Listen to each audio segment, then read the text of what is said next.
వేడి చేసింది, నోట్లో వేడిపొక్కులు వచ్చినాయి, సరిగ్గా తినలేకపోతున్నామని బాధపడుతున్నారా? అసలు వేడిపొక్కులు అంటే ఏంటి, ఎన్ని రకాల ఇబ్బందులు ఉంటాయి, సో తినలేకపోవడానికి కారణం ఏంటి అని మీరు నమ్మరు, కానీ ఇవే ఓరల్ క్యాన్సర్స్ కింద తయారయ్యే ఛాన్సెస్ కూడా ఉంటాయి. హాయ్, నేను మీ డాక్టర్ రామ్ హరీష్ కొండూరి. వేడి చేసింది, నోట్లో వేడిపొక్కులు వచ్చినాయి, సరిగ్గా తినలేకపోతున్నామని బాధపడుతున్నారా? అసలు వేడిపొక్కులు అంటే ఏంటి, ఎన్ని రకాల ఇబ్బందులు ఉంటాయి, సో తినలేకపోవడానికి కారణం ఏంటి అని ఇవాళ మనం మాట్లాడుకుందాం. సో ఆఫ్థస్ అల్సర్స్ అంటారు. అంటే సో మనకి స్ట్రెస్ పెరిగినప్పుడు, లేకపోతే సరిగ్గా వాటర్ తీసుకున్నప్పుడు, విటమిన్ డెఫిషియన్సీ ఉన్నా కూడా నోట్లో వేడిపొక్కులాగా లేకపోతే వేడి చేసింది అని వస్తూ ఉంటాయి. చిన్న ప్యాచెస్, వైట్ ప్యాచెస్ లాగా వస్తూ ఉంటాయి. సో ఇవి ఏంటంటే 5 రోజుల నుంచి వారం రోజుల దాకా అవి వాటి ప్రాబ్లం అని, లేకపోతే వాటి ఓరల్ లీజన్స్ అనేవి మనకు కనపడుతుంటాయి. ఈ ప్రాసెస్లో సాధారణంగా బేసిక్ మెడికేషన్ యూస్ చేసినప్పుడు తగ్గిపోతుంది. అలా కాకుండా ట్రామాటిక్ అల్సర్స్ అంటారు. అంటే ఏదైనా షార్ప్ ఆబ్జెక్ట్స్ గుచ్చుకుంటున్నప్పుడు కానీ, లేకపోతే ఏదైనా డెంచర్స్ పెట్టుకున్న వాళ్ళకి గుచ్చుకున్నప్పుడు కానీ, ఇలాంటి రకరకాల ఇష్యూస్, లేకపోతే మనం బ్రష్ చేసినప్పుడు బలంగా గుచ్చుకున్నప్పుడు కానీ, సో అల్సర్స్ ఫామ్ అవుతాయి. సో ఈ అల్సర్స్ కూడా సాధారణంగా ఒక 1 వీక్ నుంచి 10 డేస్ వరకు ఉండే ఛాన్సెస్ ఉంటాయి. సో వీటికి కంపల్సరీగా మనం దానికి తగిన పెయిన్ కిల్లర్స్ వాడచ్చు, విటమిన్ టాబ్లెట్స్ వాడచ్చు, లేకపోతే అనెస్థెటిక్ జెల్స్ వాడచ్చు. సో వీటి వల్ల మనకి కొంత ఉపశమనం ఉంటుంది. ఇవి కాకుండా వైరల్ లీజన్స్ ఉంటాయి, అంటే హెర్పెటిక్ లీజన్స్. సో అది వైరస్ ద్వారా సోకే ఒక చిన్న ప్రాబ్లం అనమాట. సో ఇవి ఏంటంటే ఎండ తగిలినప్పుడు బాగా మండడము, లేకపోతే ఫస్ట్ 2 డేస్లో చిన్న చిన్న పొక్కుల్లాగా స్టార్ట్ అయ్యి పస్ట్యూల్స్ లాగా ఫామ్ అయ్యి, తర్వాత అవి పగిలిపోయి మండటము, ఇవన్నీ జరుగుతూ ఉంటాయి. ఇవి సాధారణంగా పెదానికి చివర్లు వస్తూ ఉంటాయి.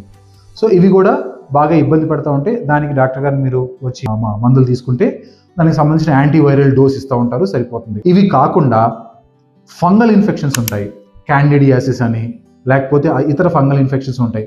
సో ఎక్కువ కాలము డెంచర్స్ వాడేవాళ్ళు, తీసుకొని పెట్టుకునే సెట్స్ వాడేవాళ్ళు, వాళ్ళు ప్రాపర్గా హైజీన్ మెయింటైన్ చేయకపోతే వచ్చే ఒక ప్రాబ్లం. సో వీటికి సంబంధించి కూడా ప్రాపర్గా మెడికేషన్ వాడాల్సి వస్తుంది.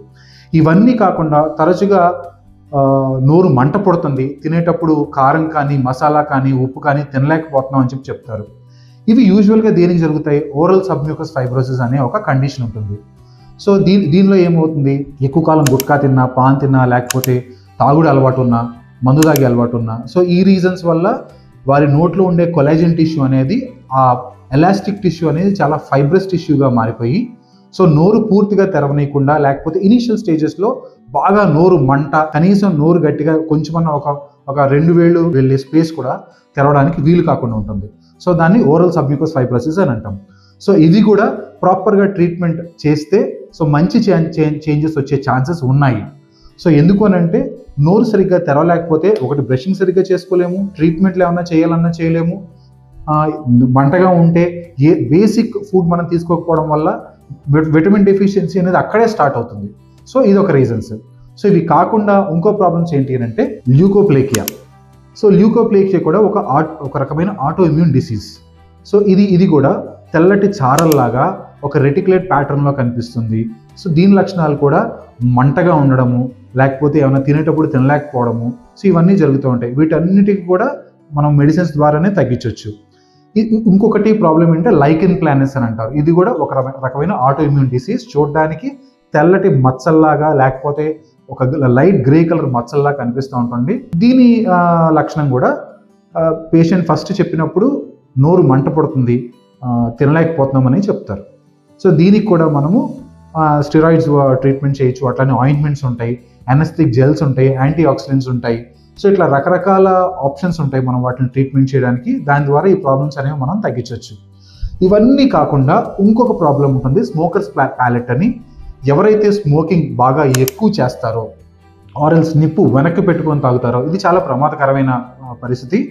అలాంటి వాళ్ళకి పైన అంగిటంతా కూడా నల్లగా, లేకపోతే డార్క్ బ్రౌనిష్ కలర్లో చిన్న పొక్కులు వచ్చి, సో అదంతా కూడా మంటగా, తినడానికి తాగడానికి కూడా ఇబ్బందిగా, నోరు తెరిచిన వెంటనే అర్థమవుతూనే ఉంటుంది.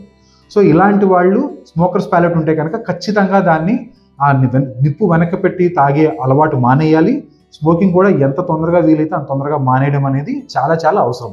సో దీనికి ఖచ్చితమైన ట్రీట్మెంట్ చేసుకుంటూ ముందుకెళ్తే కానీ సొల్యూషన్ దొరకదు. సో ఇట్లాంటివన్నీ కూడా ఓరల్ లీజన్స్ అంటే చిన్న లీజనే కదా, ఏం కాదులే 4 రోజుల తర్వాత దీన్ని చూపించుకుందాము, లేకపోతే 10 రోజుల తర్వాత చూపించుకుందాం, తగ్గిన తర్వాత చూపించుకుందాం, మందులు వాడదామని అశ్రద్ధ చేయకండి.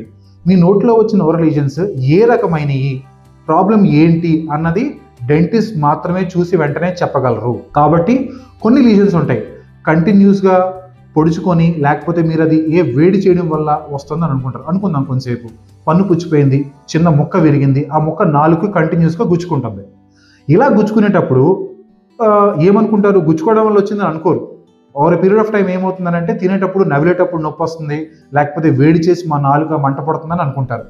కానీ లాంగ్ టర్మ్లో ఇలాంటివి వదిలేస్తే మీరు నమ్మరు, కానీ ఇవే ఓరల్ క్యాన్సర్స్ కింద తయారయ్యే ఛాన్సెస్ కూడా ఉంటాయి. సో కాబట్టి ఇలాంటి విషయంలో చాలా చాలా జాగ్రత్తగా ఉండాలి మనం. ఓరల్ క్యాన్సర్స్ అనేవి ఇనీషియల్ స్టేజెస్లో మీకు నొప్పి రావు, లేకపోతే వాటి సైజ్ పెరుగుతూ ఉంటుంది, ఆరెల్స్ మీరు మాట్లాడేటప్పుడు కాస్త ఇబ్బందిగా ఉంటుంది. కానీ ఇది ఒక కన్సిడరబుల్ స్టేజ్కి వచ్చి ఒక బాగా పెద్ద ప్రాబ్లం అయినప్పుడు మాత్రమే ఇది మీకు అర్థమవుతుంది. నోట్లో ఏ రకమైన సంబంధించి పుండు కానీ లేకపోతే కాయ కానీ కాచి అది కొంచెం చిన్న సైజ్ నుంచి గ్రాడ్యువల్గా పెద్ద సైజ్ వచ్చి మీకు ఆ నొప్పి ఇనిషియల్ స్టేజెస్లో తెలియట్లేదు కానీ పెద్ద సైజ్ అవుతుంది అని అంటే మాత్రం ఏ రకమైన ఓరల్ లీజన్ అయినా కూడా వెంటనే మీరు డెంటిస్ట్ని కలిసి చూపించుకోవాలి. సో ఇట్లాంటి ఎటువంటి ప్రాబ్లమ్స్ ఉన్నా కూడా మీరు Sathupalli Konduri dental clinic and implant సెంటర్కి ఎప్పుడైనా రావచ్చు. శ్రీ కొండూరి డెంటల్ క్లినిక్ గత 30 సంవత్సరాలుగా డాక్టర్ రామ్ హరీష్ కొండూరి గారి ఆధ్వర్యంలో శ్రీదాస్ దంతవైద్యశాల ద్వారా మొట్టమొదటిసారిగా సత్తుపల్లి ప్రాంత ప్రజలకు దంతవైద్య సేవలు అందించి ఇప్పుడు శ్రీ కొండూరి డెంటల్ క్లినిక్ గా అదే వీధిలోని మా సొంత భవనంలోకి మార్చబడింది. అత్యాధునిక వైద్య పరికరాలతో ప్రపంచ శ్రేణి దంతవైద్య సేవలు అందించడమే లక్ష్యంగా వైద్య సేవలు అందిస్తున్న ఏకైక hospital Sri Konduri dental clinic, Ayyagaripeta వీధి, సత్తుపల్లి.